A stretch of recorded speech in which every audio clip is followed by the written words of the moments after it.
Keluaran 3 ayat 1 sampai 22. Demikian firman Tuhan.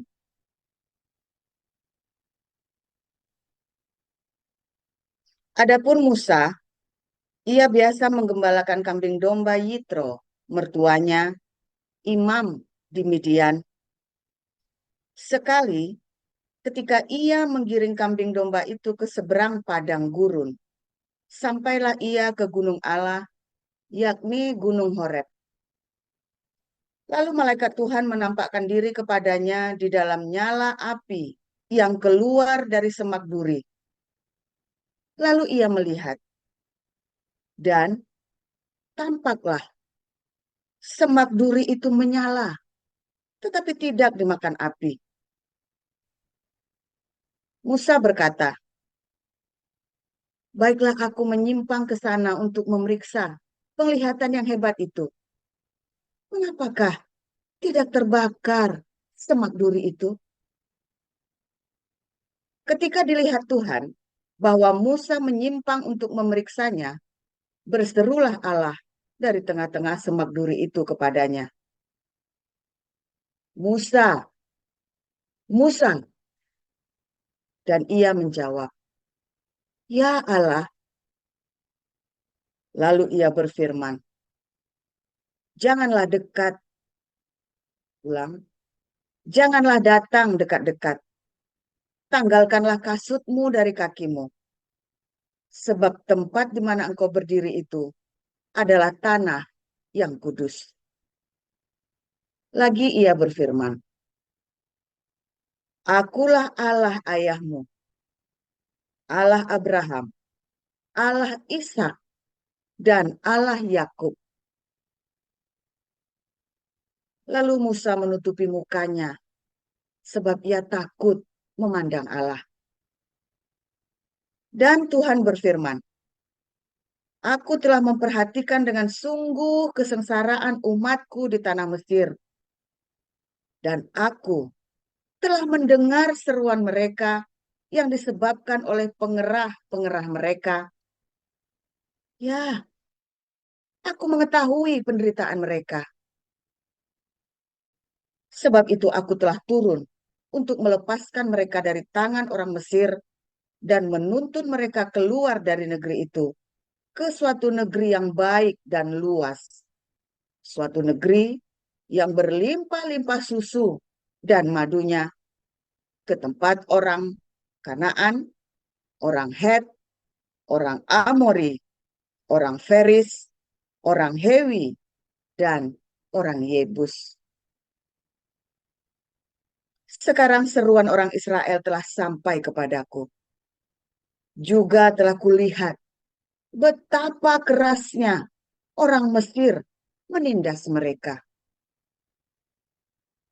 Jadi sekarang pergilah, aku mengutus engkau kepada Firaun untuk membawa umatku, orang Israel, keluar dari Mesir. Tetapi Musa berkata kepada Allah, siapakah aku ini? Maka aku yang akan menghadap Firaun dan membawa orang Israel keluar dari Mesir. Lalu firman-Nya, bukankah aku akan menyertai engkau? Inilah tanda bagimu bahwa aku yang mengutus engkau. Apabila engkau telah membawa bangsa itu keluar dari Mesir, maka kamu akan beribadah kepada Allah di gunung ini. Lalu Musa berkata kepada Allah, tetapi apabila aku mendapatkan orang Israel dan berkata kepada mereka, Allah nenek moyangmu telah mengutus aku kepadamu, dan mereka bertanya kepadaku, bagaimana tentang namanya? Apakah yang harus kujawab kepada mereka? Firman Allah kepada Musa, aku adalah aku. Lagi firman-Nya, beginilah kau katakan kepada orang Israel itu, akulah aku telah mengutus aku kepadamu. Selanjutnya, berfirmanlah Allah kepada Musa, beginilah kau katakan kepada orang Israel, Tuhan Allah nenek moyangmu, Allah Abraham, Allah Ishak, dan Allah Yakub telah mengutus aku kepadamu. Itulah namaku untuk selama-lamanya, dan itulah sebutanku turun-temurun. Pergilah, kumpulkanlah para tua-tua Israel, dan katakanlah kepada mereka, Tuhan Allah nenek moyangmu, Allah Abraham, Ishak, dan Yakub telah menampakkan diri kepadaku, serta berfirman, Aku sudah mengindahkan kamu, juga apa yang dilakukan kepadamu di Mesir. Jadi, aku telah berfirman, aku akan menuntun kamu keluar dari kesengsaraan di Mesir, menuju ke negeri orang Kanaan, orang Het, orang Amori, orang Feris, orang Hewi, dan orang Yebus, ke suatu negeri yang berlimpah-limpah susu dan madunya. Dan apabila mana mereka mendengarkan perkataanmu, maka engkau harus beserta para tua-tua Israel pergi kepada Raja Mesir, dan kamu harus berkata kepadanya, Tuhan, Allah orang Ibrani, telah menemui kami. Oleh sebab itu, izinkanlah kiranya kami pergi ke padang gurun 3 hari perjalanan jauhnya untuk mempersembahkan korban kepada Tuhan Allah kami. Tetapi aku tahu bahwa Raja Mesir tidak akan membiarkan kamu pergi, kecuali dipaksa oleh tangan yang kuat. Tetapi aku akan mengacungkan tanganku dan memukul Mesir dengan segala perbuatan yang ajaib yang akan kulakukan di tengah-tengahnya. Sesudah itu, ia akan membiarkan kamu pergi. Dan aku akan membuat orang Mesir bermurah hati terhadap bangsa ini, sehingga apabila kamu pergi, kamu tidak pergi dengan tangan hampa. Tetapi tiap-tiap perempuan harus meminta dari tetangganya dan dari perempuan yang tinggal di rumahnya barang-barang perak dan emas dan kain-kain yang akan kamu kenakan kepada anak-anakmu lelaki dan perempuan. Demikianlah kamu akan merampasi orang Mesir itu. Yohanes pasal 10 ayat 1 sampai 21. Beginilah pembacaan kebenaran firman Tuhan. Aku berkata kepadamu, sesungguhnya siapa yang masuk ke dalam kandang domba dengan tidak melalui pintu, tetapi dengan memanjat tembok, ia adalah seorang pencuri dan seorang perampok. Tetapi siapa yang masuk melalui pintu, ia adalah gembala domba. Untuk dia penjaga membuka pintu dan domba-domba mendengarkan suaranya, dan ia memanggil domba-dombanya masing-masing menurut namanya dan menuntunnya keluar. Jika semua dombanya telah dibawanya keluar, ia berjalan di depan mereka, dan domba-domba itu mengikuti dia, karena mereka mengenal suaranya. Tetapi seorang asing pasti tidak mereka ikuti, malah mereka lari daripadanya, karena suara orang-orang asing tidak mereka kenal. Itulah yang dikatakan Yesus dalam perumpamaan kepada mereka, tetapi mereka tidak mengerti apa maksudnya ia berkata demikian kepada mereka. Maka kata Yesus sekali lagi, Aku berkata kepadamu, sesungguhnya akulah pintu ke domba-domba itu.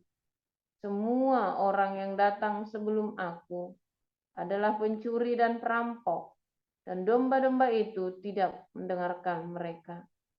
Akulah pintu. Barang siapa masuk melalui aku, ia akan selamat, dan ia akan masuk keluar dan menemukan padang rumput. Pencuri datang hanya untuk mencuri dan membunuh dan membinasakan. Aku datang supaya mereka mempunyai hidup dan mempunyainya dalam segala kelimpahan. Akulah gembala yang baik. Gembala yang baik memberikan nyawanya bagi domba-dombanya. Sedangkan seorang upahan yang bukan gembala dan yang bukan pemilik domba-domba itu sendiri, ketika melihat serigala datang, meninggalkan domba-domba itu lalu lari, sehingga serigala itu menerkam dan mencerai-beraikan domba-domba itu. Ia lari karena ia seorang upahan dan tidak memperhatikan domba-domba itu.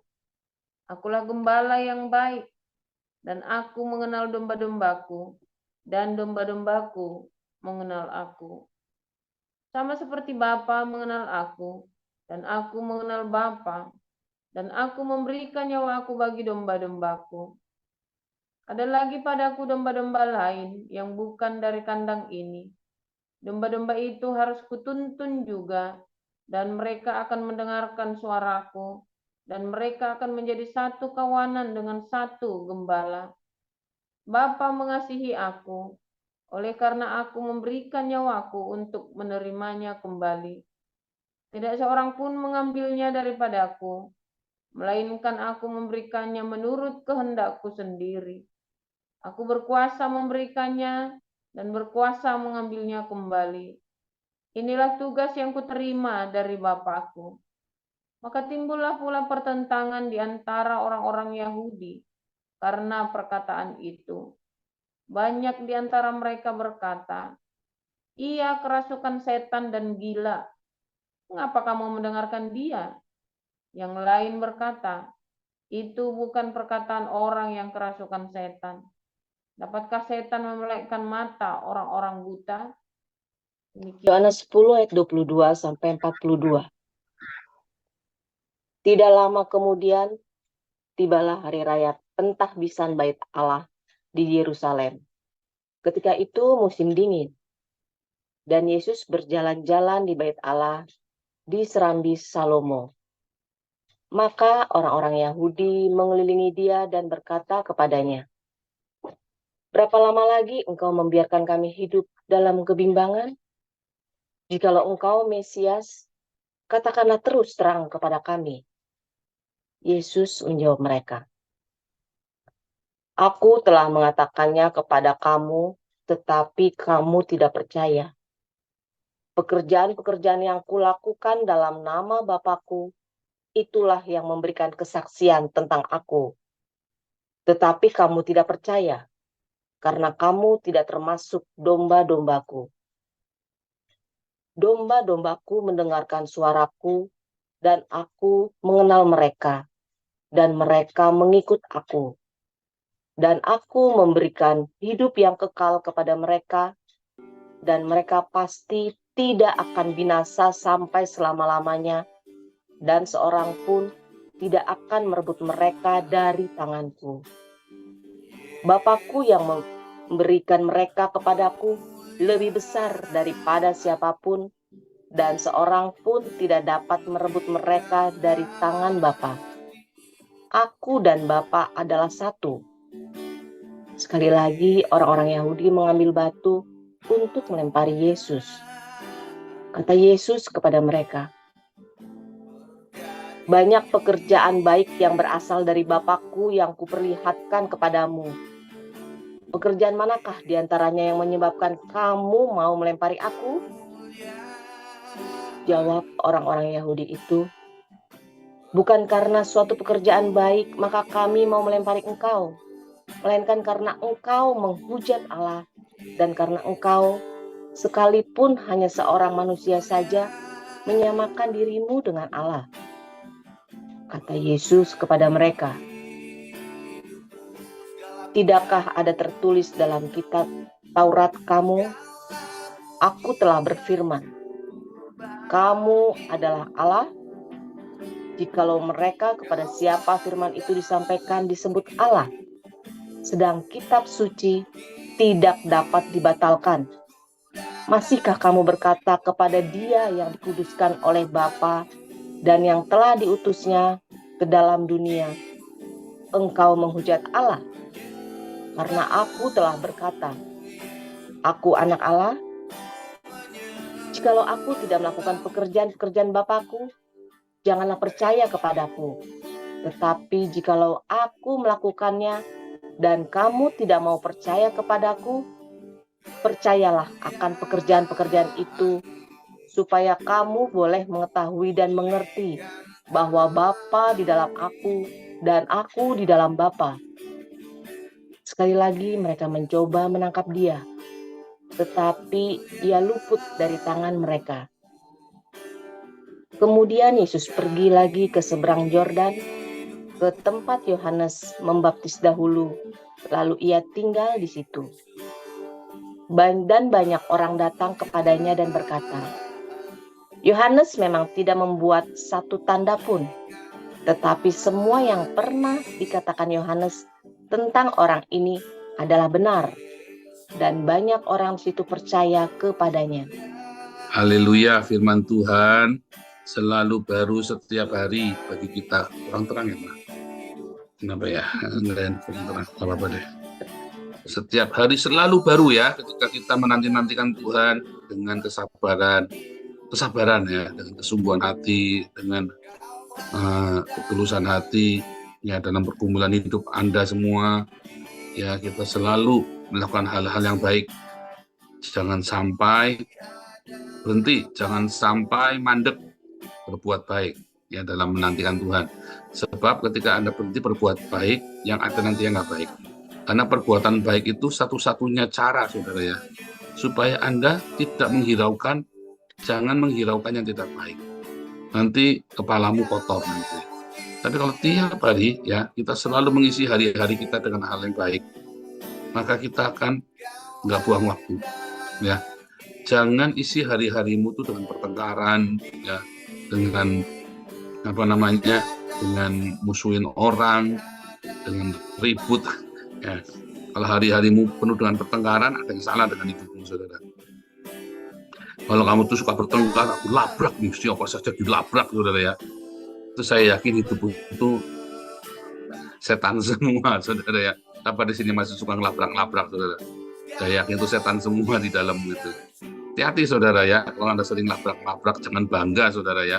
Mungkin Anda menang, mungkin Anda dilabrak tuh sampai terkencing-kencing ya. Jangan bangga, saudara ya. Harusnya kamu sedih. Kalau kamu masih suka ngelabrak orang, harusnya kamu sedih. Aduh, wah aku sakit ya. Kamu sedang sakit jiwa itu, saudara ya.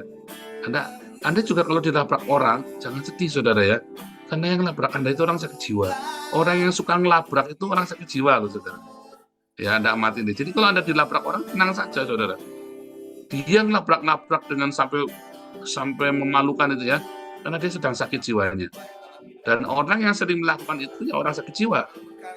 Tapi kalau Anda sering dilabrak orang, jangan-jangan Anda yang kurang ajar. Masa dilabrak orang seminggu 3 kali, berarti ada yang salah denganmu juga. Ya kan, satunya dilabrak karena ngambil laki orang, satunya sekali lagi dilabrak karena nggak bayar panci, satunya dilabrak karena pinjem motor nggak dikembaliin. Ini dilabrak saudara seminggu 3 kali, berarti ada yang salah denganmu. Aduh, itu kok dilabrak ya. Tapi baik yang labrak maupun yang labrak itu ya, coba penuhi hidup kita dengan kebaikan, saudara ya. Penuhi hidupmu tiap hari dengan sukacita, dengan hal-hal yang positif. Pak, saya lagi banyak masalah. Tidak apa-apa, jangan mikir masalahnya, mikirnya justru bagaimana aku hari ini berkarya. Pak, saya banyak utangnya, berkarya, gundulnya apa yang tidak apa-apa, berkarya saja. Berkarya saja, saudara ya. Ya Pak, saya tak bikin anak tiap hari, ya itu tak gundul peyang itu bukan berkarya, itu namanya Anda cari masalah, itu beranak tiap hari, saudara ya. Anda bikin anak tiap hari sampai anaknya kayak tikus begitu, Anda cari masalah itu. Sudah berkarya itu ya, saudara ya. Bikin yang baik. Ya misalnya nih, ya jangan nganggur ya. Anda mulai masuk dalam pelayanan masyarakat, ya. Makanya kita sekarang Damar Kasih kita buka untuk umum, saudara ya. Kita buka pelayanan Damar Kasih ya kita mau bikin kafe, ya. Kita mau bikin kafe di antara Kemang, Menteng, Buncit, Cilandak, Depok ya. Nanti Marcel yang jadi koordinatornya. Kita mau bikin kafe di sana, kita butuh orang yang banyak, volunteer. Belum sanggup bayar gaji, saudara ya. Volunteer.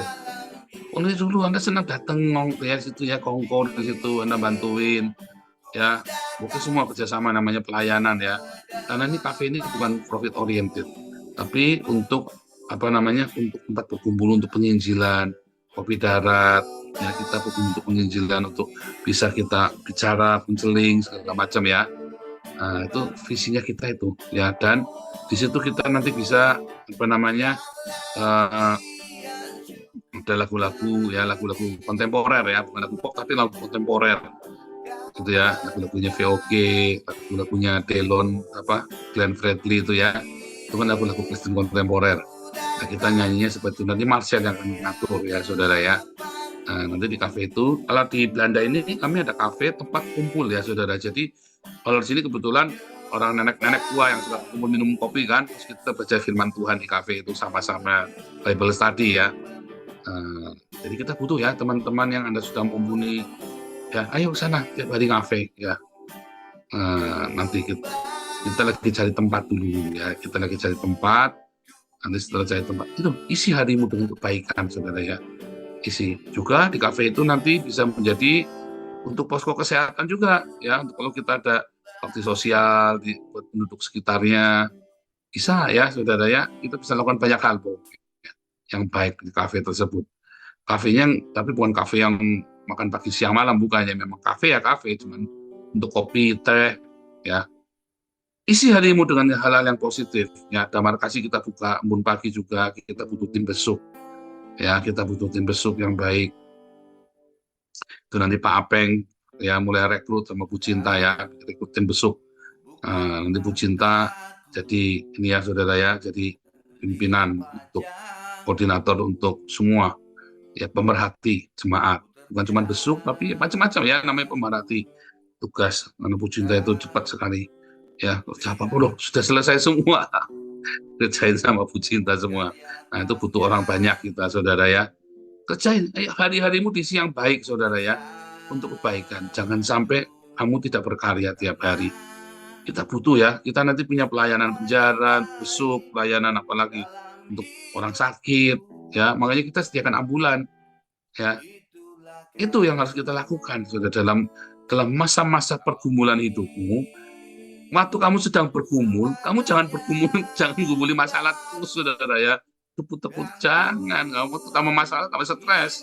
Ketika kamu ada masalahnya nggak akan kemana-mana, tenang saja saudara ya, masalahnya akan di situ sampai masalah itu selesai, dia akan tetap di situ. Jadi kamu tongkrongin juga percuma, ya udah nggak usah ditongkrongin.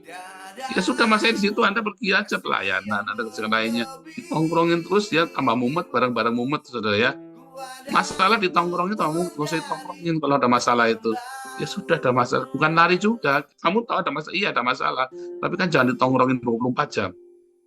Pelayanan ya, sama-sama besuk orang sakit. Nanti Anda tahu banyak orang yang lebih susah dari kamu, banyak orang punya masalah lebih dari kamu sudah. Iya kan, nanti kan masalahmu jadi terasa enteng, coba deh. Ya kan, itu masalahku enteng banget dibandingkan ibu itu ya. Iya, kami dulu juga begitu ya, lihat masalah kami rasanya kok udah berat banget ya. Terus sering ketemu orang, waduh, masalah kita enteng, ternyata nggak ada apa-apanya. Itu beneran saudara ya, berkarya. Kalau kamu lagi ada masalah, berkaryalah saudara. Ketika Tuhan datang sama Musa, ya, aku akan bebaskan orang Israel, ya, aku akan membebaskan orang Israel.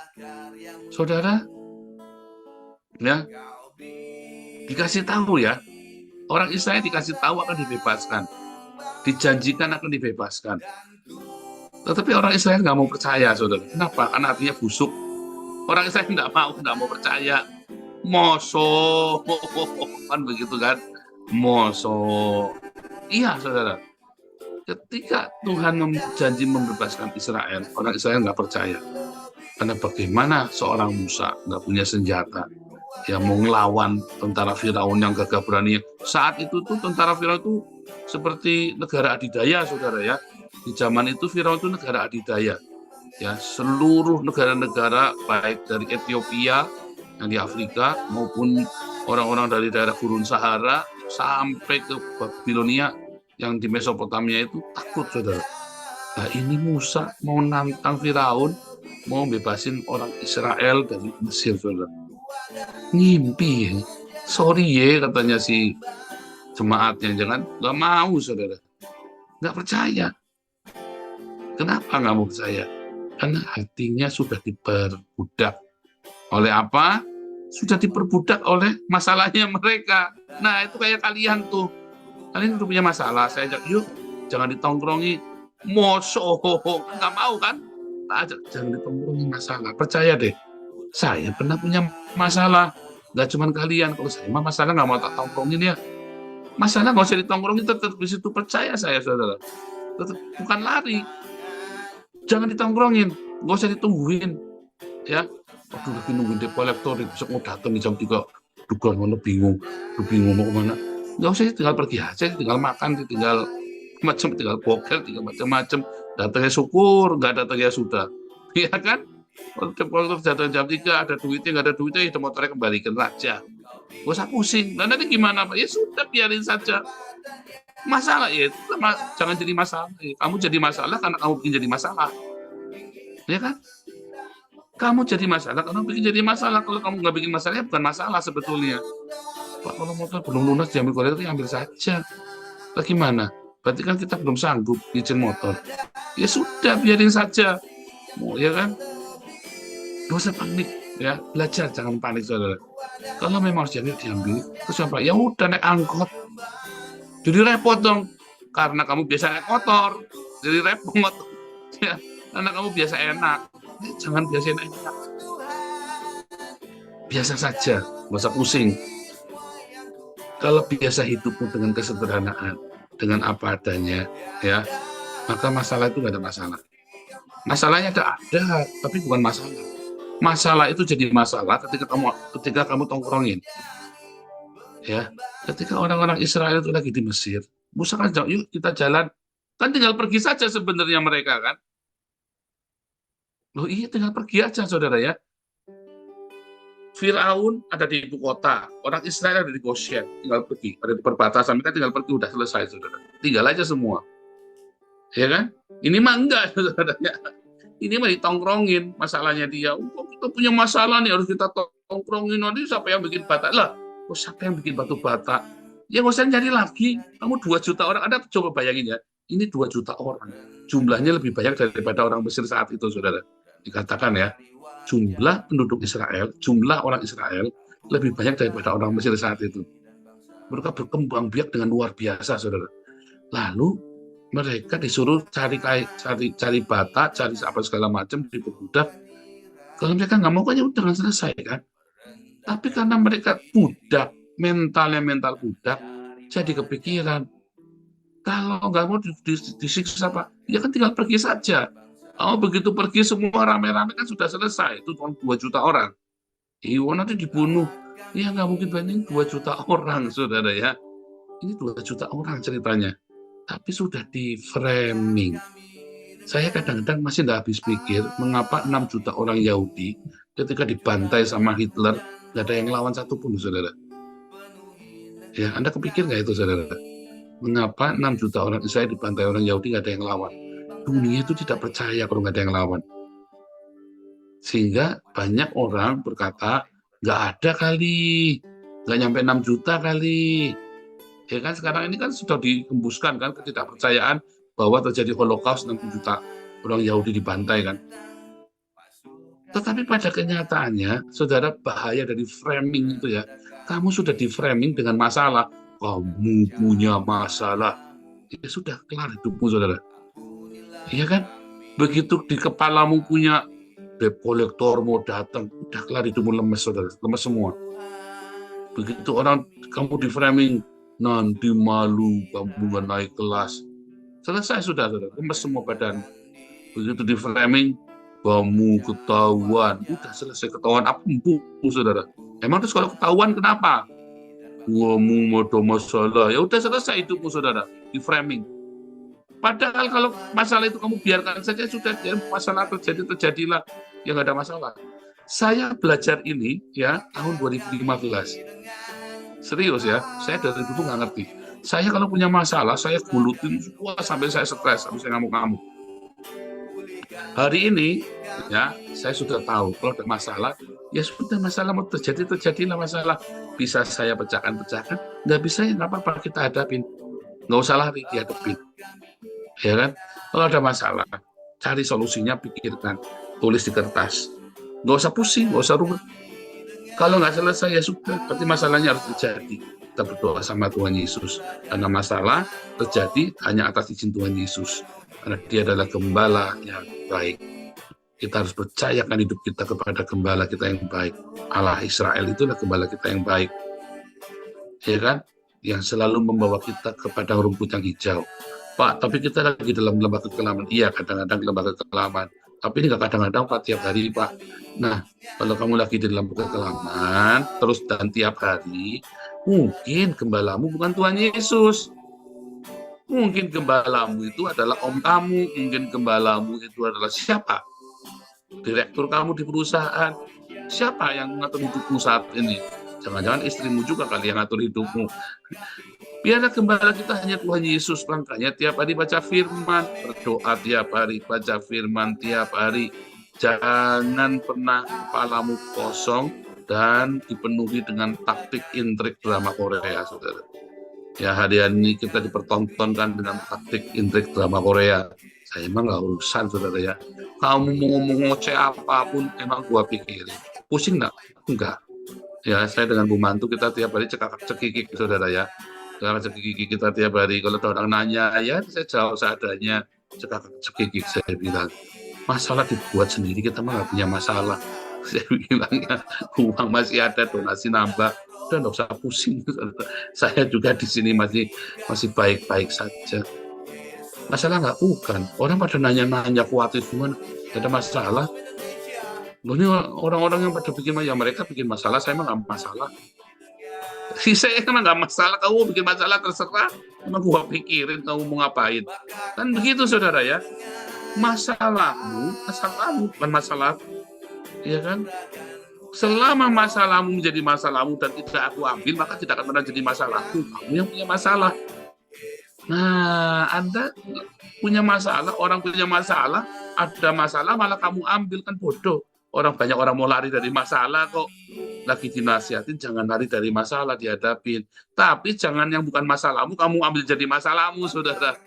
Masalahnya, banyak orang bukan masalahnya dia campur sehingga dia menjadi masalahnya dia. Kemudian dia nggak bisa handle, tumpahkan begitu rupa, dan akhirnya hancur semua. Tuhan Yesus itu gembala kita yang baik, saudara ya. Kalau kita yakin dia adalah gembala kita ya, Anda tidak perlu khawatir dengan apapun juga. Tenang, terus diam, saudara. Masalah datang belum tentu itu masalah loh, saudara. Kelihatannya masalah. Ya, dulu saya pikir, aduh, ada masalah nih datang nih. Aduh, kita nih ditunda nih pengumumannya nih. Masalah nggak? Ya sebenarnya nggak masalah. Bukan nggak dipulangin. Oh, dulu saya ditunda ya, berapa tahun tuh ya. Kakaknya saya ya, case suaka saya ditunda ya. Masalah nggak? Nggak masalah sebetulnya. Kan nggak dipulangin kan? Kalau dipulangin baru jadi masalah. Orang stres ya waktu ditunda itu, orang-orang teman-teman kita yang dari Iran, dari Suriah pada stres ya. Kita mah nggak stres, orang sampai pendeta itu pada nanya ya, pendeta bule ini kan kenal kita.